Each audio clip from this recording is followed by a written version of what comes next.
Sarap, right? Sarap, There you sarap. go. So, Mm. ang kagandahan nitong humba na to, habang tumatagal, Mm. lalo siyang sumasarap. Just like your adobo, right? Yeah.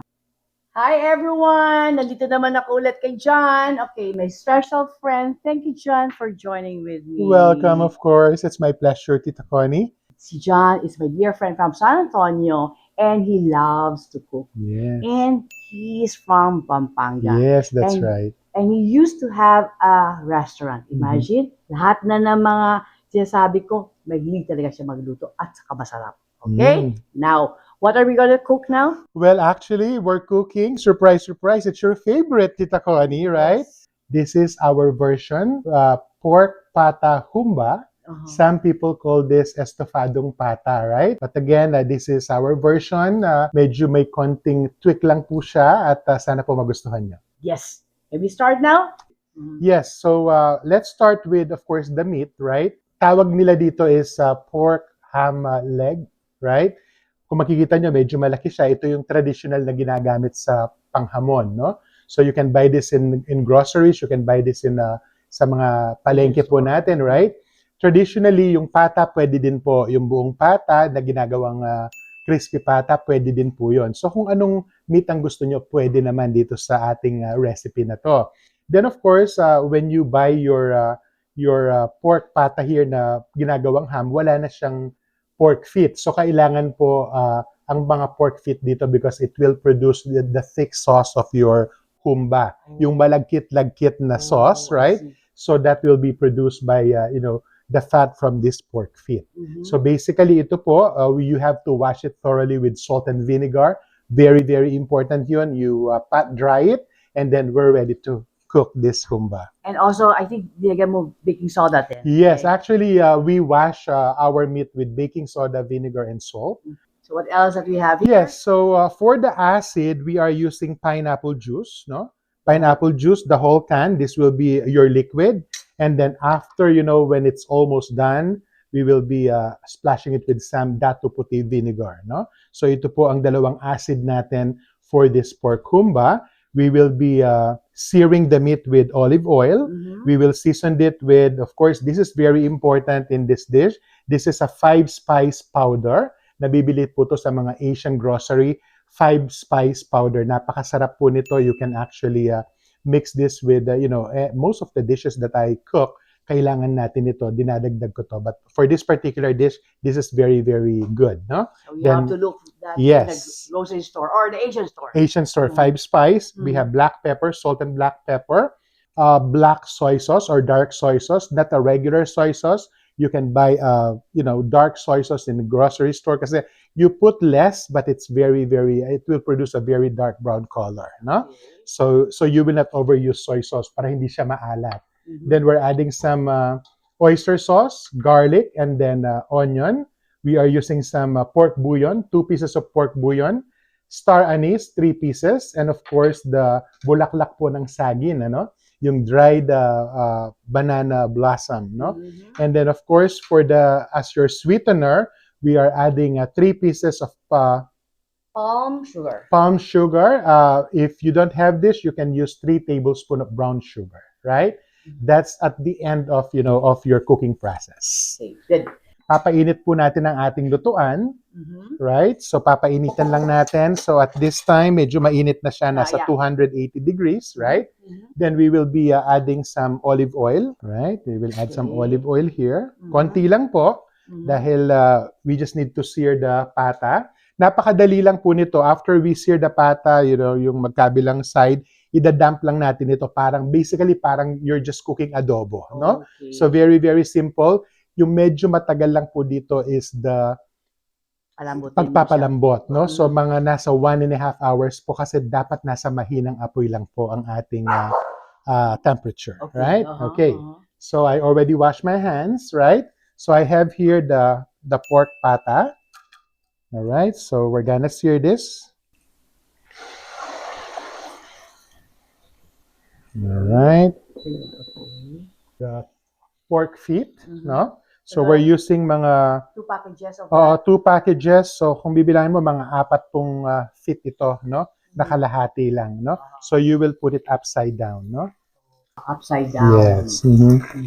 para maluto yung Yes, yung skin side, right? There you go. All right. So at this time, we will be adding the 5-spice powder, quarter of a teaspoon. Is this much, right? Okay, yeah, okay. Put it there on top. Mhm. There you go. Then you will be putting some salt. Konti lang po. Quarter of a teaspoon. Okay. Right? You're adding black pepper. Paminta po. Pamintang durog.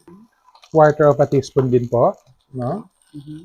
Yeah, nahirinig mo, Yes. di ba? Para ka nagluluto ng chicharon, right? Then you put your garlic. This is chopped garlic. Isang buo, right, Miss Connie, right? So you put your garlic on top. Parang adobo lang talaga Yes, siya parang lahat. adobo lang siya basically. Yeah. Tambak na Tambak lang. Dumping style lang po ito. Mhm. Right? Now, some people will ask us, can we use pressure cooker? Of course you can, pero ang pagpapalambot po ng low temperature mas malasa, mas masarap siya, no? From my experience, right? This is red onion. Mhm. Some people use this because it's more fragrant. Uh-huh. No? And then Yeah. you use also one Yes, whole one whole onion, red Uh-huh. onion. Right? At ngayon po, andito na po yung ating dark soy sauce. 1 cup po, no? 1 cup of dark soy sauce. Okay.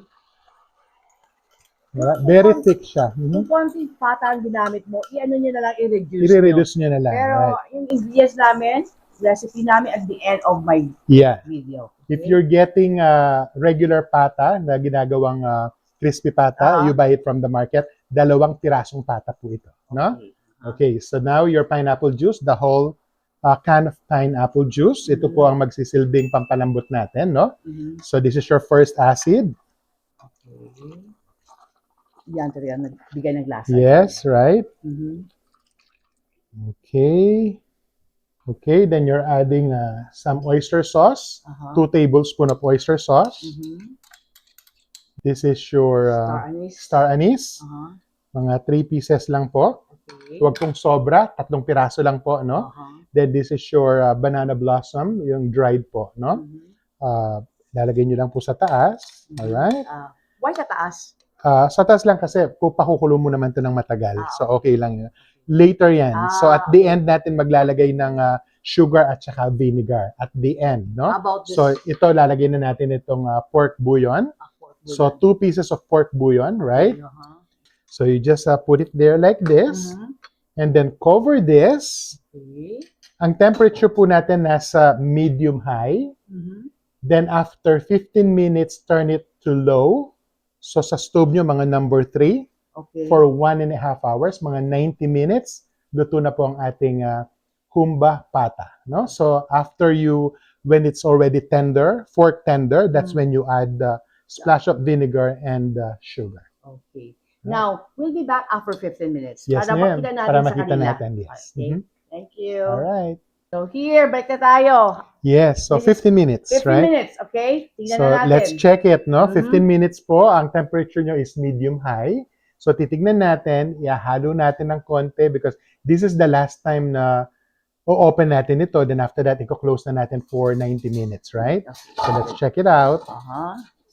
Wow, look at that, really? no? But after, you know what, we can smell the whole Yes, house now. right? Look at, Okay? Look at this. Look at this. So, Okay. ito yung ating dish, Mhm. no? Mhm. So, lalagay mo lang yan dyan. Then, you can adjust the temperature na, Miss Connie, to low. To low like Yes. 200. 200, Okay. yeah. Ayan. Lagyan natin yung mga sauce dun sa Yes. para haluan. So, halo mo lang Mhm. para mahalo lang yung mga Lasa. pampalasa natin, Aha. right? Tapos, ibababa nyo na ngayon yung mga spices nyo, Uh-huh. right? Okay, look how beautiful it is, no? Yes. Cover it with the lid, 90 minutes on a low heat. And then by that time, iti-taste na natin. Yes, Okay. titikman na natin. Ganun na kadali. Binalikan natin, chinek natin siya, tapos binagyan natin ng mga ingredients na ibaba natin. Yes. Okay, tapos natin malikid. Alright, That easy. We'll be So, back again. humba na kayo dyan, di ba? Yes. Alright.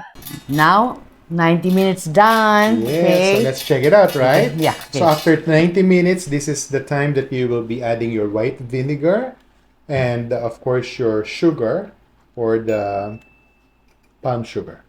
Okay. Right? Yeah. Okay, so let's open it. Yes, Let's yes, yes. check the Wow. meat, right? Looks Look good. at that. Mm-hmm. So as you can see, it's pork tender, right? Mm-hmm. Very, very tender here on a low heat. Then you are adding 1 cup of white vinegar. So Okay. this is a half cup size. Mm-hmm. So 2 of this. 1 1, and then 2. 2. Alright? Okay.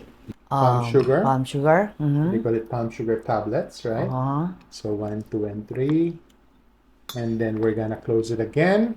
After 20 minutes, enjoy it with your steamed rice. Yes. And then, pero sabihin ko muna Mhm. pala, kanina while ginaluto natin for 90 minutes, in between, ginawa namin, flip siya namin on the other side, saka Flip mo stir lang siya. konti. Mix Yeah. mo konti. Yun lang. And then, kung wala tayo ng palm sugar, pwede natin Brown 3 sugar. tablespoon of brown sugar. Okay? So, Alright. we'll be back after 20 minutes. Huwag mo siya stir, ha? No Okay. stirring. Okay, check na natin after 20 minutes. Yes, so let's check it.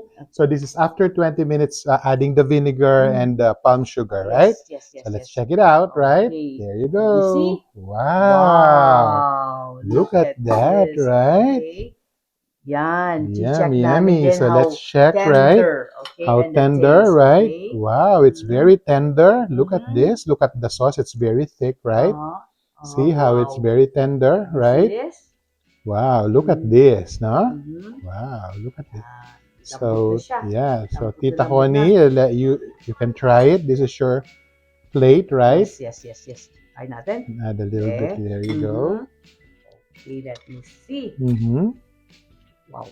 Masarap to with the rice. Steamed rice, of Okay, course, steamed right? rice. Yeah. Mhm. Let me see. Wow. Sarap. Sarap, right? Sarap, There you sarap. go. So, Mhm. ang kagandahan nitong humba na to, habang tumatagal, Mhm. lalo siyang sumasarap, just like your adobo, right? Yeah. And then, may tanong ako sa iyo, Mhm. John, among sa mga pork dish, ano Mhm. kaya pinaka-paborito mo? Pork adobo, Adobo, estofado, menudo, menudo, asado, asado. right? Yes. Ano kaya paborito mo? Well, of course, ultimate favorite, the pork humba.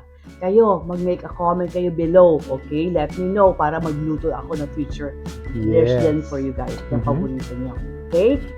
You see this? Madali lang. Okay? Thank you, John, for Anytime. helping me Of out. course, okay? anytime.